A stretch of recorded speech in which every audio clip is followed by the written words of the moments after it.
Hello everyone, स्वागत है आपका हमारे YouTube channel smart study approach में।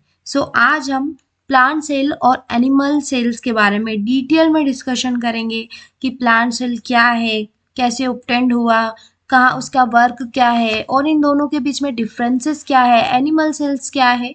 Let's start. फर्स्ट टॉपिक हमारा जो है पादप कोशिका और जंतु कोशिका। ठीक है, इसमें हम देखेंगे कि पादप कोशिका और जंतु कोशिका की उत्पत्ति कहाँ से हुई, कैसे हुई, इन सब चीज़ों के बारे में डिस्कस करेंगे। पादप कोशिका और जंतु कोशिका की उत्पत्ति। पादप को हम मेनली क्या बोलते हैं? प्लांट बोलते हैं। ठीक है, क्या बोलते हैं? प्लांट। कोशिका और जंतु कोशिका को हम एनिमल सेल भी बोलते हैं। यहाँ पर है एनिमल कोशिका। दोनों की उत्पत्ति कोशिका सिद्धांत। ठीक है, कोशिका सिद्धांत के बारे में हम पहले पढ़ चुके हैं और अगर आपको नहीं पता है तो मैं आपको बता देती हूँ कि जो कोशिका सिद्धांत है, सेल थ्योरी है, वह सबसे पहले स्लाइडेन और श्वान ने 1830 में दी थी और उन्होंने ही बताया था कि कोशिका हमारे जीवन की मूलभूत इकाई है और सभी जीव कोशिकाओं से बने होते हैं। तो इसी सिद्धांत के अकॉर्डिंग हमारी जो पादप कोशिका है और जंतु कोशिका है, इनकी उत्पत्ति हुई है और उनका सिद्धांत यह कहता है कि सभी जीव कोशिका से बने होते हैं और नई कोशिकाएं पूर्ववर्ती कोशिकाओं से उत्पन्न होती है। पूर्ववर्ती कोशिकाओं को यहाँ पर बोला गया है, पूर्ववर्ती मतलब जो हमारी पुरानी कोशिका है उनसे ही नई कोशिकाओं की उत्पत्ति। ठीक है, अब हम देख लेते हैं इसके बारे में थोड़ा सा और क्या क्या इंफॉर्मेशन है। पादप कोशिका की उत्पत्ति। अब पादप कोशिका के बारे में हम डिटेल्स में जानेंगे। पादप कोशिका आर्किया। अब ये आर्किया क्या है? आर्किया एक कोशिकीय जीव है जो जिसमें कोई दूसरी कोशिकाएं नहीं पाई जाती, वो एक ही कोशिका से बना होता है और वह एक थोड़ा झाड़ीनुमा उसका एक स्ट्रक्चर होता है। आपको स्क्रीन पर दिखाई दे रहा होगा, इस तरीके से वो पहले दिखाई देता था। ठीक है, इसको मतलब इसी टाइप का स्ट्रक्चर होता था आर्किया का, है ना। और ये बहुत टाइम पहले एक मतलब प्रेजेंट होता था, दलदली गर्म क्षेत्रों में ये पाया जाता था और बैक्टीरिया के अकॉर्डिंग यह दिखता था, लेकिन केमिकली रिएक्शन क्या है, सेम यह बैक्टीरिया नहीं है, लेकिन यह इसका मतलब दिखावट या इसका जो वर्क है वो कुछ बैक्टीरिया के जैसा है। ठीक है, आपको समझ में आ गया आर्किया क्या है। यह एक कोशिकीय जीव डोमेन है, आर्की बैक्टीरिया कहते हैं इसको। आर्किया जो रहता है वो बैक्टीरिया और यूकैरियोट दोनों से भिन्न होता है। इसमें ना नाभिक होता है। हाँ, इसकी एक और मेन बात होती है कि यहाँ पर इसमें न्यूक्लियस प्रेजेंट नहीं होता है। क्या प्रेजेंट नहीं होता है? न्यूक्लियस प्रेजेंट नहीं होता है आर्किया में, और इसमें कोई ऑर्गेन्स भी प्रेजेंट नहीं होते हैं, है ना। ठीक है, ये दोनों चीज मैंने कही है आपको आर्किया के बारे में।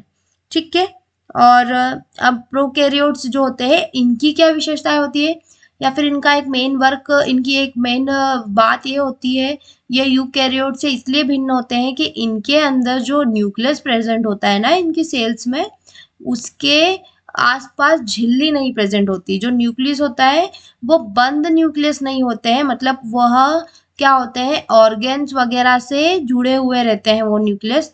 ठीक है, इसीलिए इनको प्रोकैरियोट्स बोलते हैं। पादप कोशिका की उत्पत्ति की बात की गई है तो पादप कोशिकाएं आर्किया और प्रोकैरियोट से विकसित हुए हैं।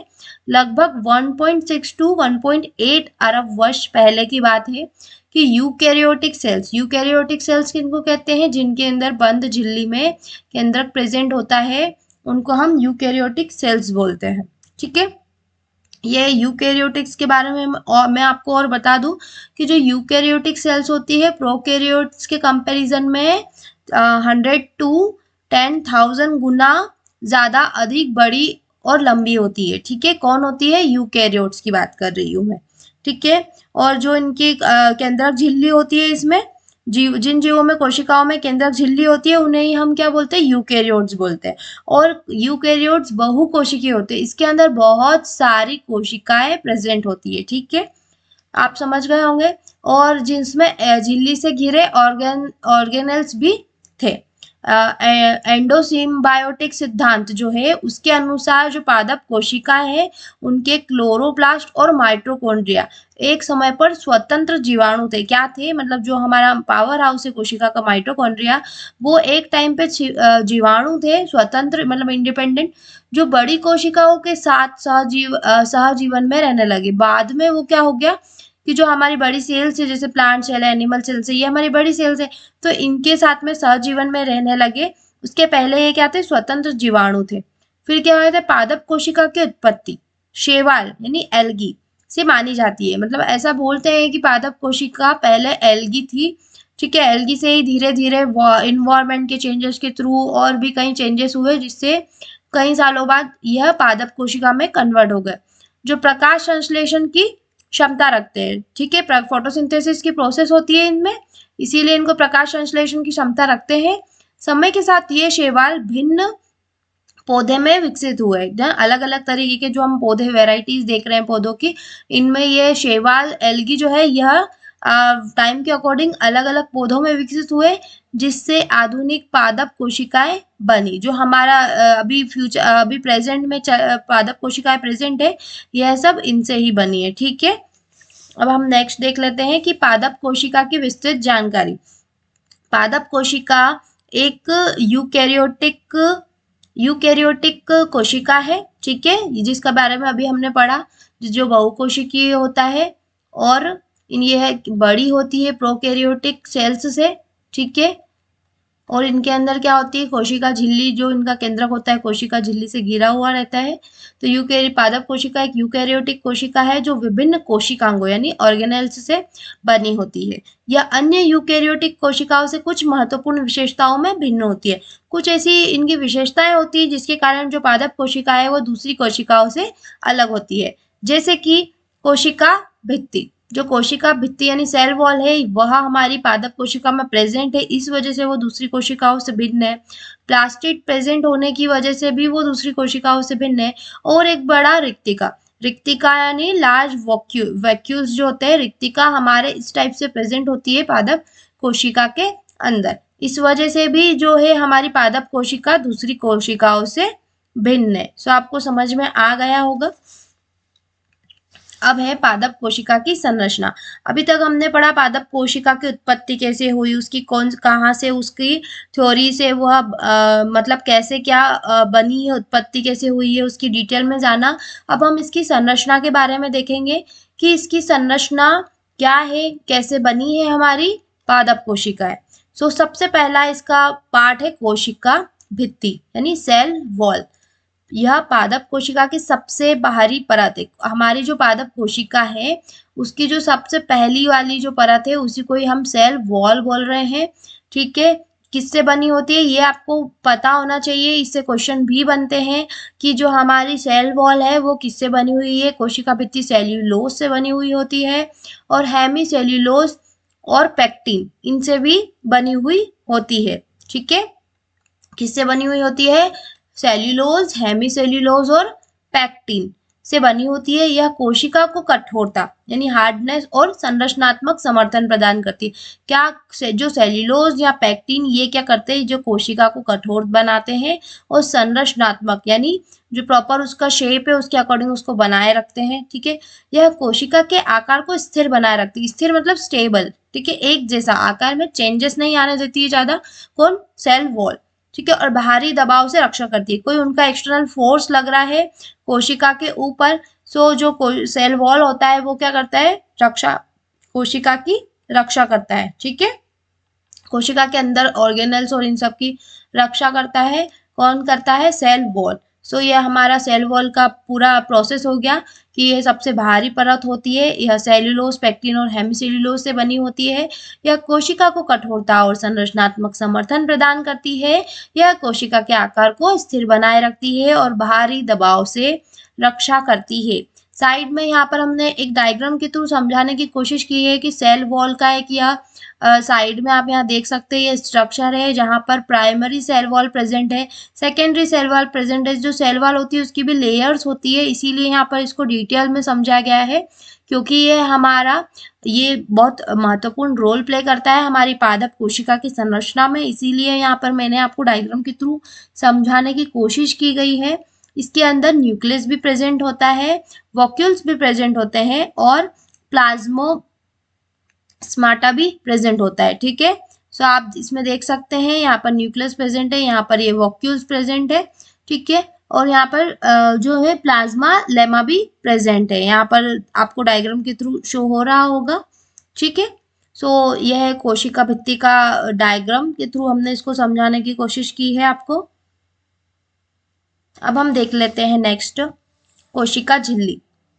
कोशिका भित्ति की हम बात कर चुके हैं, अब हम कोशिका झिल्ली की बात करेंगे कि जो कोशिका झिल्ली जिसको इंग्लिश में सेल मेम्ब्रेन भी बोलते हैं या फिर प्लाज्मा मेम्ब्रेन भी कहा जाता है, कोशिका भित्ति के अंदर पाई जाती है।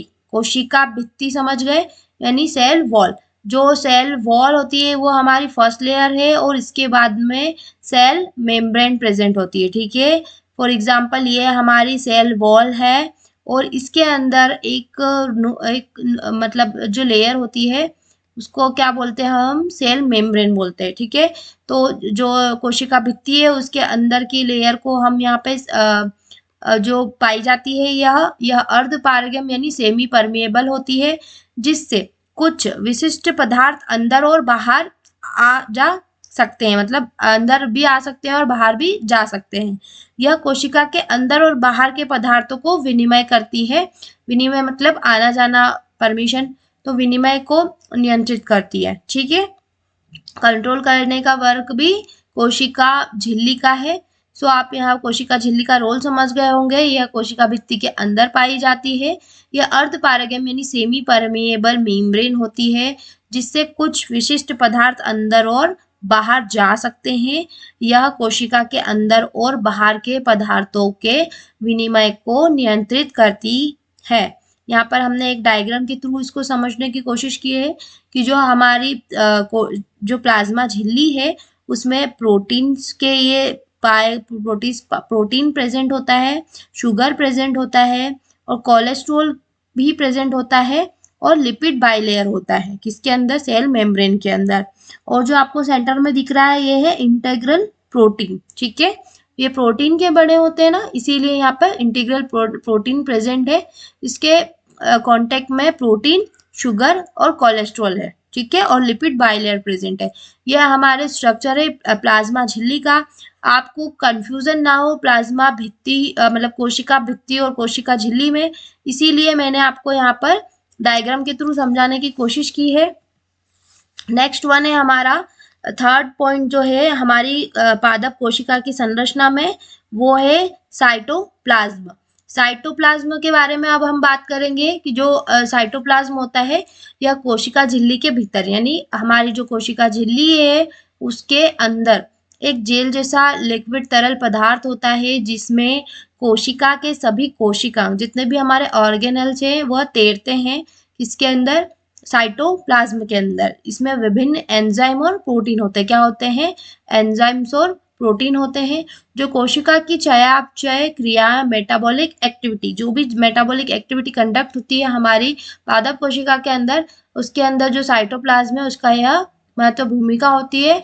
और यही इसका मेन कार्य है कि मेटाबॉलिक एक्टिविटी में मदद करते हैं और जो भी ऑर्गेनल्स होते हैं इनमें एक स्मूथनेस प्रोवाइड करते हैं। एक मीडिया होता है जिसमें यह ऑर्गेनल्स तैरते हैं जिसको साइटोप्लाज्म बोलते हैं और यह जेल जैसा लिक्विड पदार्थ होता है। ठीक है, अब हम बात करते हैं न्यूक्लियस की।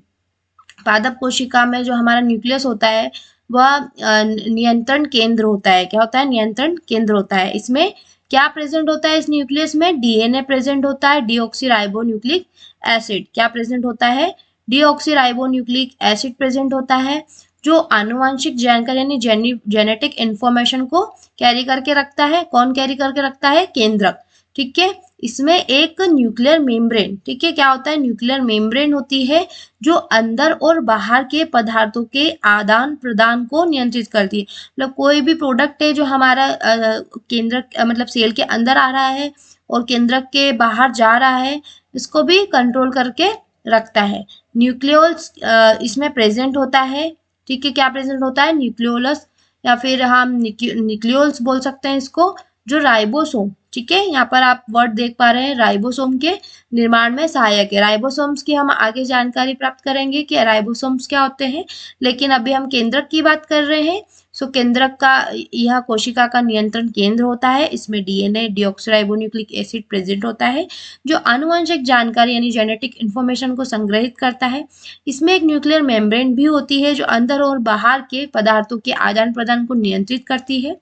न्यूक्लियोलस इसमें पाया जाता है जो राइबोसोम्स के निर्माण में सहायक होता है।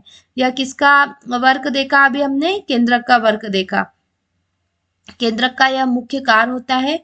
इसके अलावा अब हमारा नेक्स्ट पॉइंट है प्लास्टिड, कि प्लास्टिड क्या होते हैं।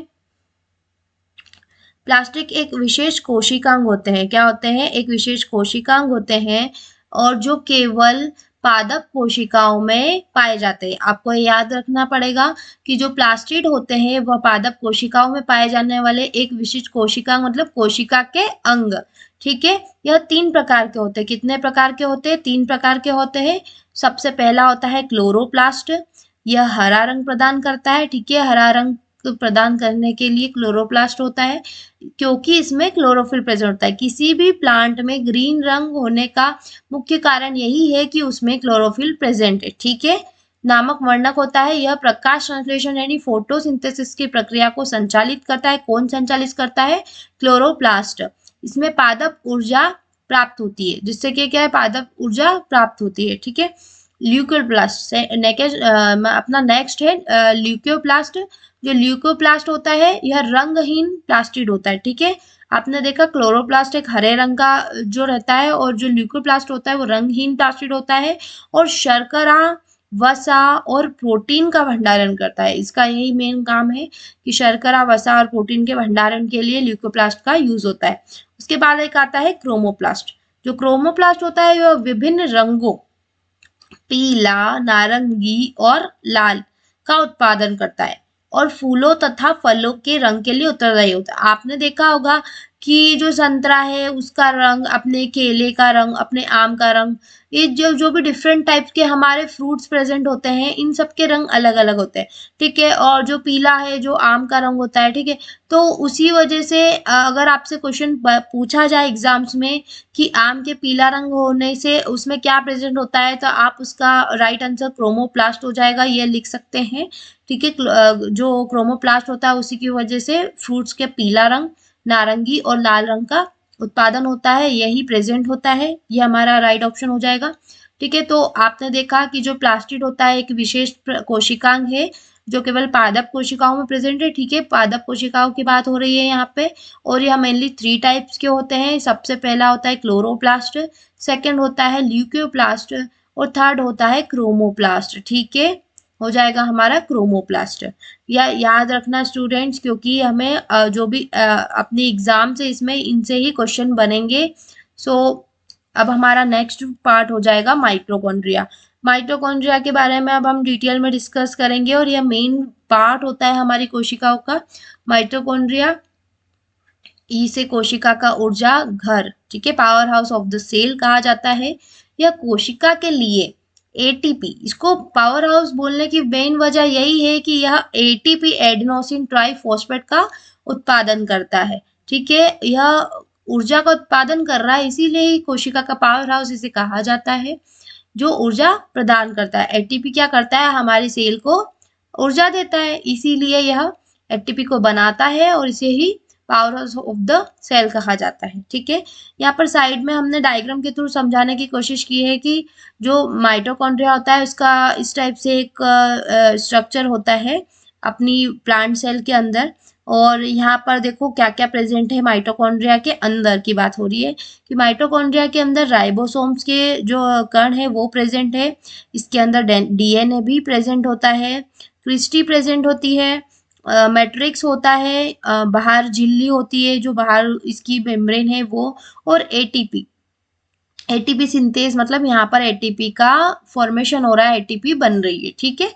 सो यहाँ पर 1 2 3 4 5 6 यहाँ पर ये मेन कंटेंट प्रेजेंट होता है हमारे माइटोकॉन्ड्रिया के अंदर, ठीक है। क्या है? डीएनए, राइबोसोम के कण, मैट्रिक्स, क्रिस्टी, बाह्य झिल्ली, एटीपी सिंथेज, मतलब एटीपी का फॉर्मेशन हो यहाँ पर होता है माइटोकॉन्ड्रिया के अंदर, ठीक है। स्टूडेंट्स, आप सभी समझ गए होंगे। नेक्स्ट वन है राइबोसोम्स। अब हमने अभी पादप कोशिका की संरचना की बात हो रही है और अभी हमने यहाँ पे माइटोकॉन्ड्रिया के बारे में पढ़ा। अब नेक्स्ट पॉइंट हमारा राइबोसोम्स है कि राइबोसोम्स, अब हम बहुत बार ऐसा होता है कि स्टूडेंट्स कंफ्यूज हो जाते हैं किसके अंदर, राइबोसोम्स, लाइसोसोम्स और परऑक्सीसोम्स, इन तीनों में कई बार इन कंफ्यूजन हो जाता है और डायग्राम के अंदर मेंशन भी करना स्टूडेंट्स भूल जाते हैं।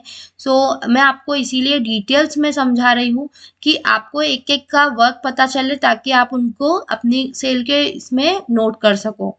सो जो राइबोसोम्स होते हैं वो प्रोटीन संश्लेषण, मेन वर्क क्या होता है? प्रोटीन संश्लेषण, प्रोटीन सिंथेसिस के लिए उत्तरदायी होते हैं।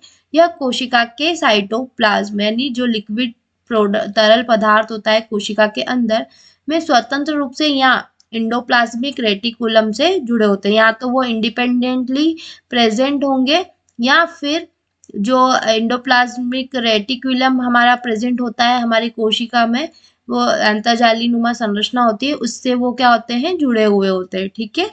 सो राइबोसोम्स का आप वर्क अच्छी तरीके से समझ गए होंगे। मेन वर्क इनका प्रोटीन सिंथेसिस है, इसीलिए कोशिका में पाए जाते हैं। अब है एंडोप्लाज्मिक रेटिकुलम। यहाँ पर एंडोप्लाज्मिक रेटिकुलम की बात हो रही है। यह दो प्रकार का होता है। यह भी क्या होता है? दो प्रकार का। पहला होता है रुक्ष्म, रुक्ष्म और मृदु, मतलब रफ एंडोप्लाज्मिक और स्मूथ एंडोप्लाज्मिक, ठीक है। क्या बोलते हैं इसको? Rough endoplasmic. आर मतलब होता है रेटिकुलम, ई मतलब होता है इंडोप्लाज्मिक, ठीक है। सो रफ इंडोप्लाज्मिक रेटिकुलम, इसमें राइबोसोम्स जुड़े होते हैं। क्या होते हैं? राइबोसोम जुड़े होते हैं और यह प्रोटीन संश्लेषण करता है। क्या करता है? प्रोटीन संश्लेषण करता है इसे। और जो मृदु स्मूथ इंडोप्लाज्मिक रेटिकुलम है, यह वसा और हार्मोन के संश्लेषण में मदद करता है, ठीक है। अगर वसा और हार्मोन का संश्लेषण करना है तो हमको स्मूथ इंडोप्लाज्मिक याद रखना है, और जो प्रोटीन का संश्लेषण कर रहे हैं वह रफ इंडोप्लाज्मिक रेटिकुलम हो जाएंगे, ठीक है। सो अब हमने यह डिटेल में डिस्कस कर लिया है कि राइबोसोम और इंडोप्लाज्मिक रेटिकुलम का क्या यूज होता है, ठीक है। सो नेक्स्ट वन है गोल्जी निकाय। जो गोल्जी निकाय होता है, यह क्या होता है? यह कोशिका के अंदर पदार्थों के संशोधन, ठीक है, पदार्थों के संशोधन, पैकेजिंग और वितरण में सहायक होता है, ठीक है। वितरण मतलब डिस्ट्रीब्यूट करने का काम भी गोल्जी निकाय का होता है, ठीक है। अगर हम थोड़ी सी डिटेल्स या हिस्ट्री जाने, जो 1945 है उसमें इंडोप्लाज्मिक रेटिकुलम के बारे में बताया गया था, और हाँ 1898 में जो गोल्जी एपरेटस है उसकी बात की गई थी, ठीक है। इसका काम होता है कैल्शियम और प्रोटीन संश्लेषण का यह काम करता है, ठीक है। यह अंदर के पदार्थों के संशोधन, पैकेजिंग और वितरण में सहायता करता है।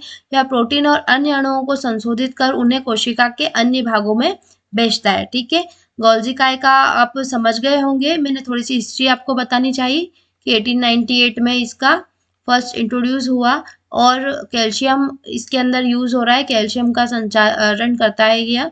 बाकी प्रोटीन संश्लेषण भी इसका कार्य होता है। फिर होता है लाइसोसोम्स।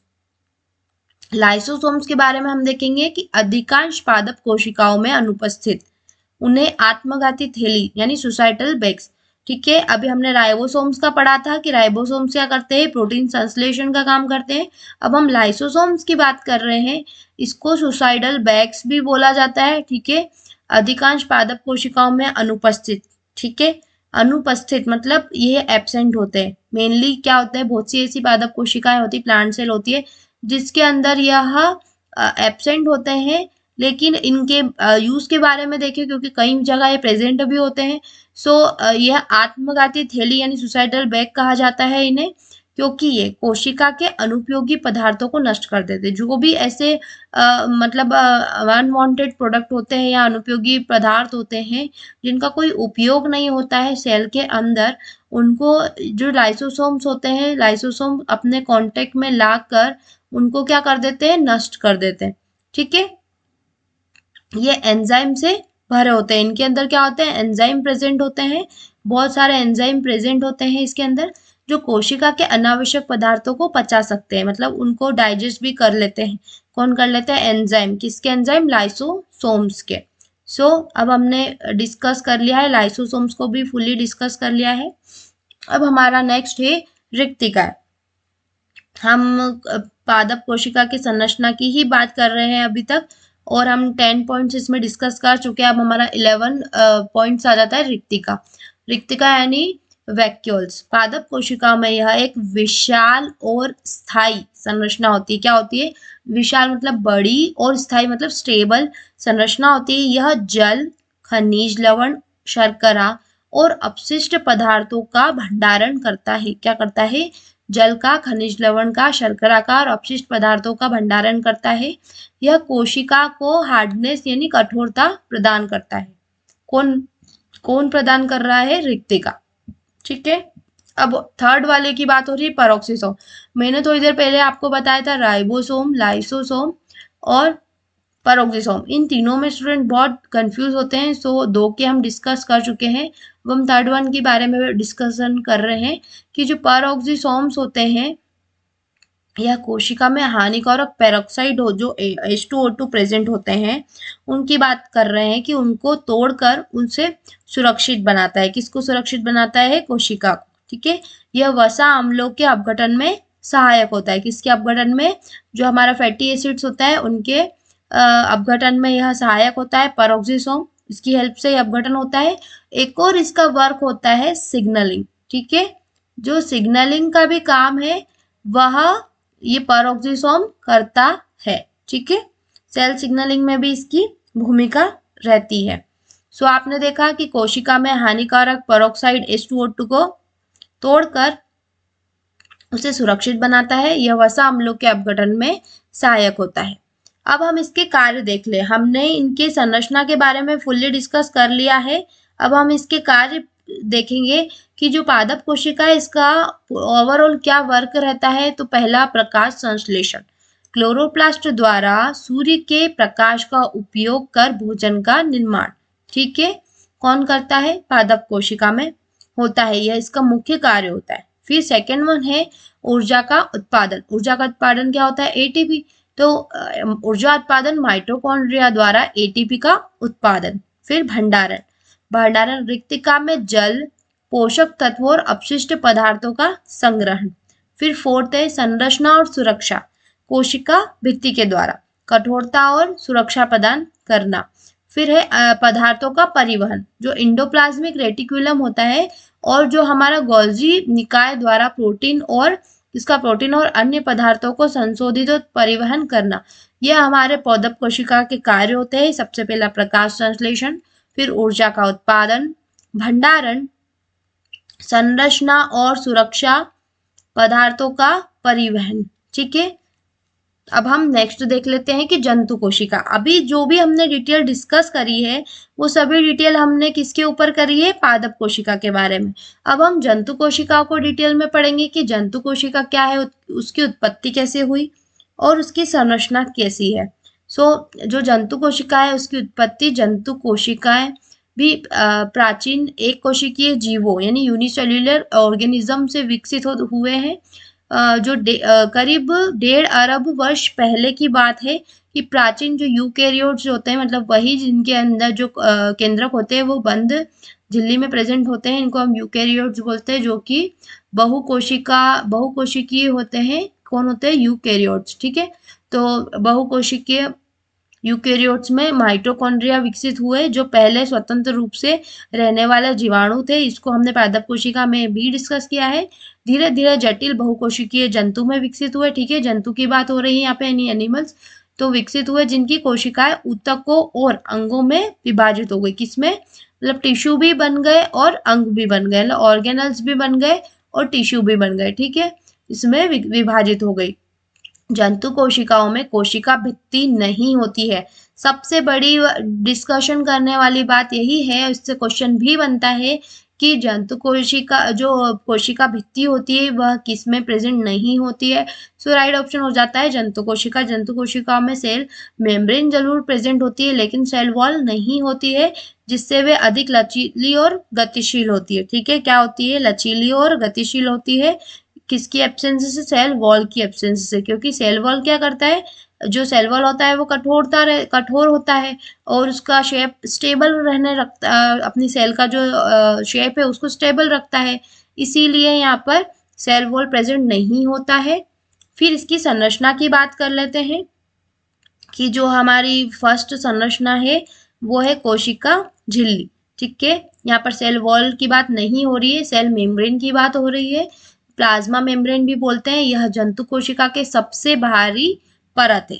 जो हमारी प्लांट सेल थी उसकी सबसे बाहरी परत क्या थी? सेल वॉल थी। और यहाँ पर जो एनिमल यानी जंतु कोशिका है इसके अंदर क्या है? सबसे बाहरी परत हो जाएगी सेल मेम्ब्रेन। ठीक है, यह अर्धपारगम्य यानी सेमी परमिएबल होती है, यानी कुछ विशिष्ट पदार्थों को अंदर आने और बाहर जाने की अनुमति देती है। यह लिपिड और प्रोटीन की द्विस्तरीय बाइलेयर संरचना से बनी होती है। किससे बनी हुई होती है? लिपिड और प्रोटीन की बनी होती है।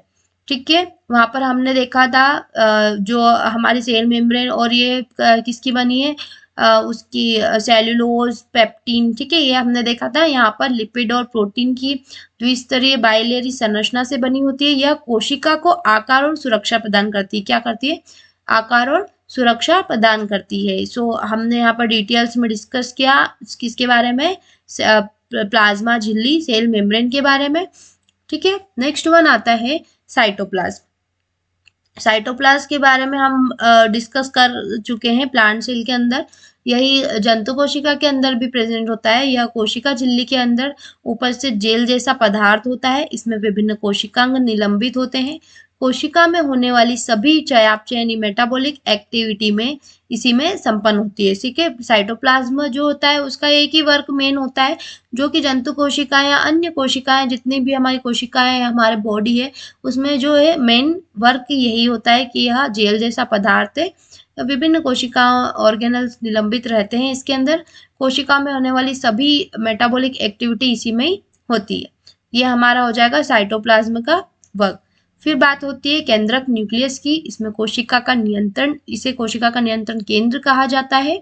यह डीएनए डीऑक्सीराइबोन्यूक्लिक एसिड को संग्रहित करता है, जो आनुवंशिक जानकारी यानी जेनेटिक मटेरियल को नियंत्रित करता है। इसमें न्यूक्लियर मेम्ब्रेन होती है जो अंदर और बाहर के पदार्थों को आदान प्रदान को नियंत्रित करती है। न्यूक्लियोल्स भी प्रेजेंट होते हैं इसमें, और जो राइबोसोम के निर्माण में सहायक होते हैं। किसके निर्माण में?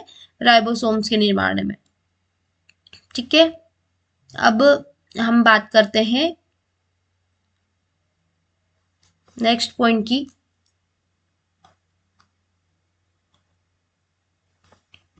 माइटोकॉन्ड्रिया। ठीक है, 3 पॉइंट्स हम डिस्कस कर चुके हैं जंतु कोशिका के अंदर। अब हमारा 4th पॉइंट आ जाता है माइटोकॉन्ड्रिया। जो हमारा माइटोकॉन्ड्रिया होता है इसमें इसे कोशिका का ऊर्जा ग्रह, powerhouse of the cell कहा जाता है। यह श्वसन यानी रेस्पिरेशन की प्रक्रिया द्वारा एटीपी जो है एडेनोसिन ट्राइफॉस्फेट, इसका फुल फॉर्म होता है, से उत्पन्न करता है, जो ऊर्जा प्रदान करता है। जंतु कोशिकाओं को अधिक ऊर्जा की आवश्यकता होती है। ठीक है, क्या यहाँ पर कहा गया है मेन की जो प्लांट सेल के कंपैरिजन में जो हमारा एनिमल सेल्स होता है उसको एटीपी की रिक्वायरमेंट क्या होती है? ज्यादा होती है। ठीक है, तो यहाँ पर यही मेंशन है, इसलिए इसमें माइटोकॉन्ड्रिया की संख्या अधिक होती है। ठीक है, जो हमारी माइटोकॉन्ड्रिया है वो किसमें ज्यादा प्रेजेंट होती है? एनिमल सेल्स के अंदर ज्यादा प्रेजेंट होती है। फिर अब यहाँ पे हम फिर राइबोसोम्स की बात करेंगे। यह कोशिका में प्रोटीन संश्लेषण के लिए उत्तरदायी होता है। 2 प्रकार के होते हैं, फ्री राइबोसोम और बाउंड राइबोसोम। इसके बारे में हमने पादप कोशिका में डिस्कस नहीं किया था, या हम यहाँ पर डिस्कस कर रहे हैं कि जो फ्री राइबोसोम्स होते हैं यह साइटोप्लाज्म में स्वतंत्र रूप से तैरते हैं। ठीक है, और जो बाउंड है, बाउंड से आपको वर्ड से ही समझ में आ रहा होगा, यानी बंधा हुआ या फिर बॉन्ड बने हुए, यह एंडोप्लाज्मिक रेटिकुलम जो हमारी होती है उससे जुड़े हुए होते हैं। ठीक है, सो राइबोसोम्स में जो हमारी जंतु कोशिका, इसमें 2 तरीके के प्रेजेंट होते हैं। यह कोशिका में प्रकाश संश्लेषण के लिए उत्तरदायी होता है। ये हमारे राइबोसोम्स का मेन वर्क होता है। नेक्स्ट वन की बात करेंगे इंडोप्लाज्मिक रेटिकुलम की। सो जो हमारा ईआर है, या फिर इसके बारे में भी हमने सेम डिस्कस किया है पादप कोशिका के अंदर, कि जो यह कोशिका में पदार्थों के संश्लेषण और परिवहन में सहायक है। संश्लेषण में और ट्रांसपोर्टेशन में सहायक होता है। ये 2 प्रकार का होता है। जो हमारा रफ एंडोप्लाज्मिक रेटिकुलम और स्मूथ एंडोप्लाज्मिक रेटिकुलम, इसमें राइबोसोम्स जुड़े होते हैं, यह प्रोटीन संश्लेषण करता है। और जो स्मूथ एंडोप्लाज्मिक रेटिकुलम होता है, इसमें राइबोसोम्स नहीं होते हैं, यह लिपिड और हार्मोन्स के संश्लेषण में सहायक होता है। यही इसमें डिफरेंस होता है। अगर आपसे एग्जाम्स में पूछा जाए कि स्मूथ एंडोप्लाज्मिक रेटिकुलम क्या, ये वर्क क्या है, तो यह लिपिड और हार्मोन्स का संश्लेषण करने में सहायक होती है।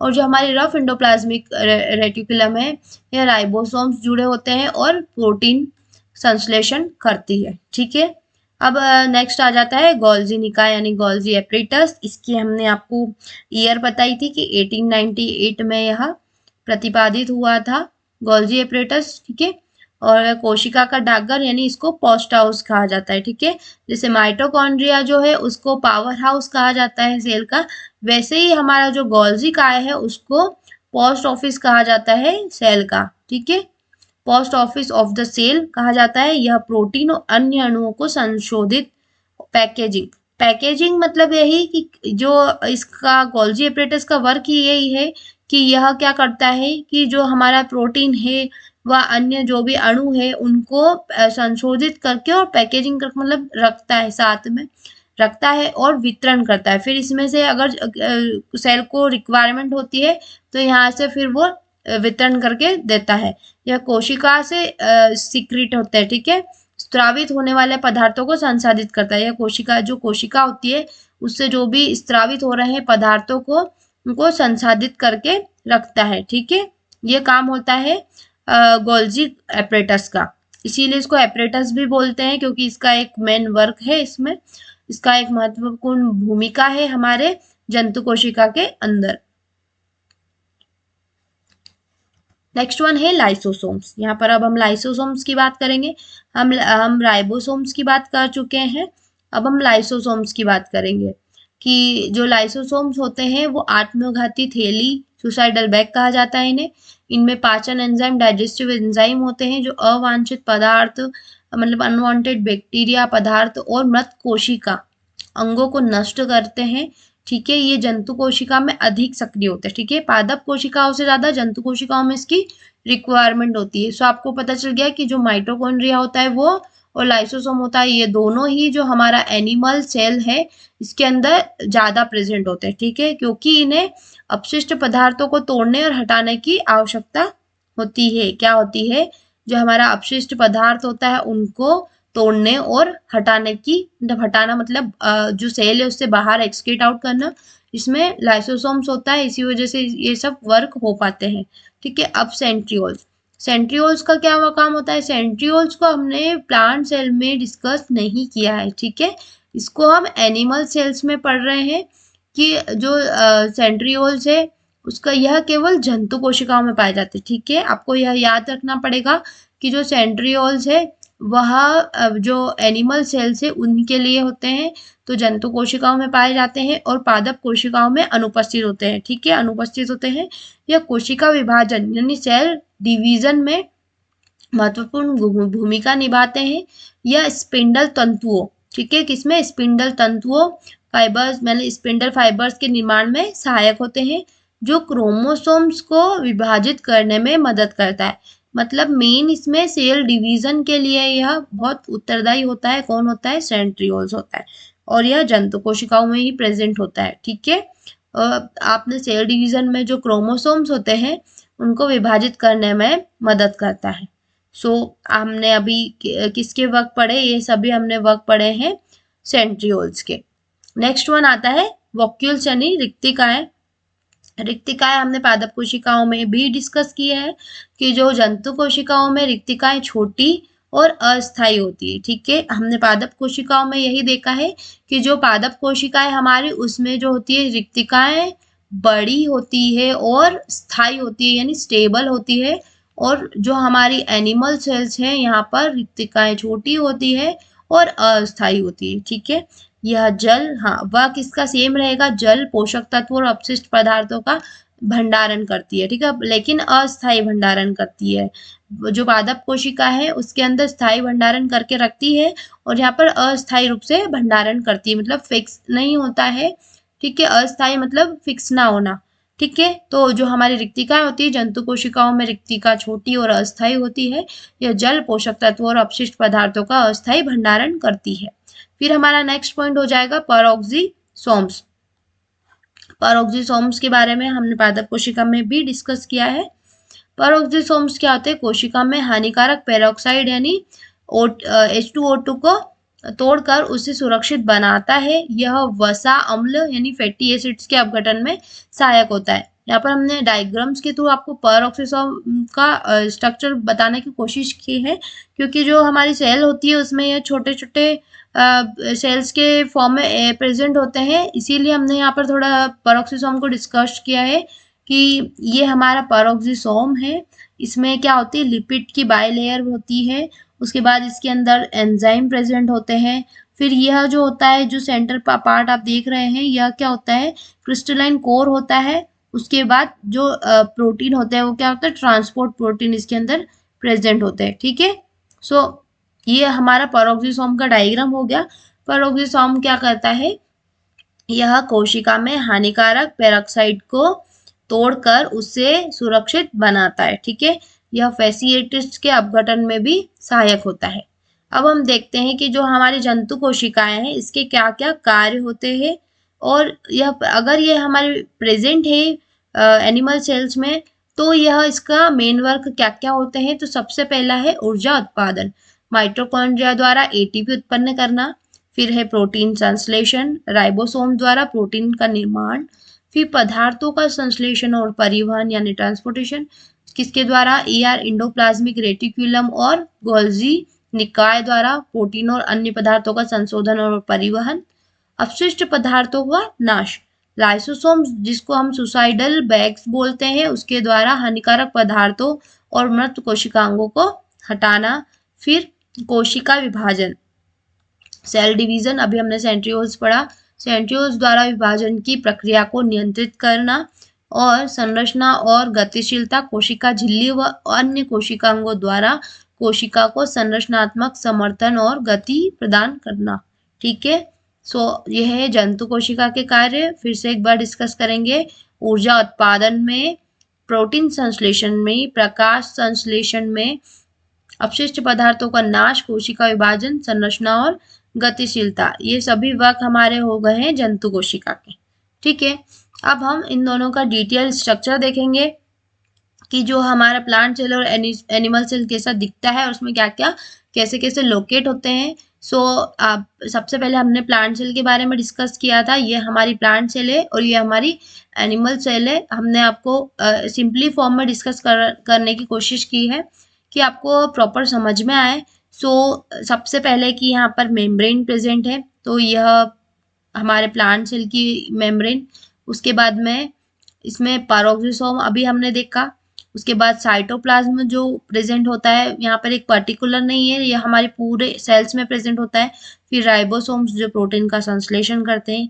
हमारा न्यूक्लियस जो डीएनए मटेरियल रखता है, इसके अंदर एक न्यूक्लियोलस प्रेजेंट होता है। उसके बाद हमने रफ एंडोप्लाज्मिक रेटिकुलम की बात की थी, तो ये हमारी प्लांट सेल में यहाँ प्रेजेंट होता है। फिर स्मूथ एंडोप्लाज्मिक रेटिकुलम प्रेजेंट होती है जो कि हार्मोन्स का संश्लेषण करती है। ये हमारे स्मूथ एंडोप्लाज्मिक रेटिकुलम। फिर माइटोकॉन्ड्रिया जिसको हम कोशिका का पावर हाउस बोलते हैं, यह प्रेजेंट होता है। देन साइटोस्केलेटन प्रेजेंट होता है, यहाँ पर दोनों में ही यह प्रेजेंट होता है।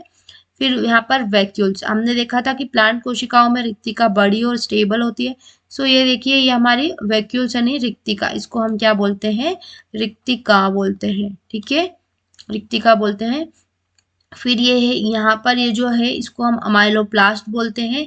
ये हमारी सेल वॉल्स, हमारी कोशिका के सबसे बाहरी परत, ठीक है, इसको हम क्या बोलते हैं, भित्ति बोलते हैं, कोशिका भित्ति, ठीक है, सेल वॉल। उसके बाद आ जाता है क्लोरोप्लास्ट, ये हमारा हो जाएगा क्लोरोप्लास्ट, ये है हमारा प्लांट सेल का डायग्राम।